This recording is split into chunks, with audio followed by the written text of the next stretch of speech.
pėdos pečių plotyje, pilvo presas įtemptas, štangą laikome žemiau kaklo ant pečių, tūpiam kelius link pėdų krypties, po biškį leidžiantis atvedam užpakalį atgal, stabiliai išlaikom juosmenį ir presą.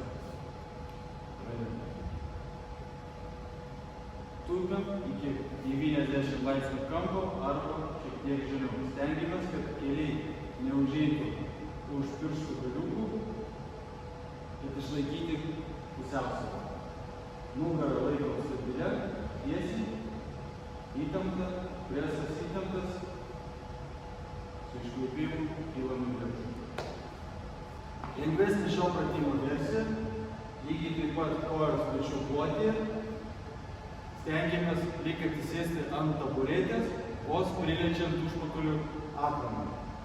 Keliai neužeina toliau už piršto galiukų, pilvo presas įtemptas, juosmuo taip pat. Išlaikom vieną pečių linijos padėtį. Bandom tūpti lyg žemyn.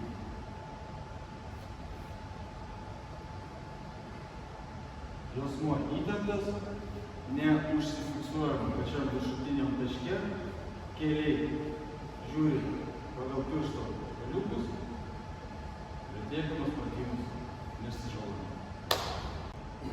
Sudėtingesnė šio pratimo versija būtų atsistoti kulnais ant didelės pakilos, šiuo atveju blinukai, kojos maksimaliai siaurai ir neišvedant kelių į šalis, atvedant užpakalį atgal, stengiamės tūpti, kad keliai neužeitų už piršto galiukų. Rankos ant krūtinės sukryžiuojant, pilvo presas įtemptas, sėdmenys įtempti ir tūpiam. Kelius stengiamės išlaikyti vienoje linijoje, neišvedant jas į šalis, maksimaliai įtempiant raumenis. Tūpiam žemiau negu 90 laipsnių kampo, maksimaliai padarant įtempimą raumenyje. Puiku.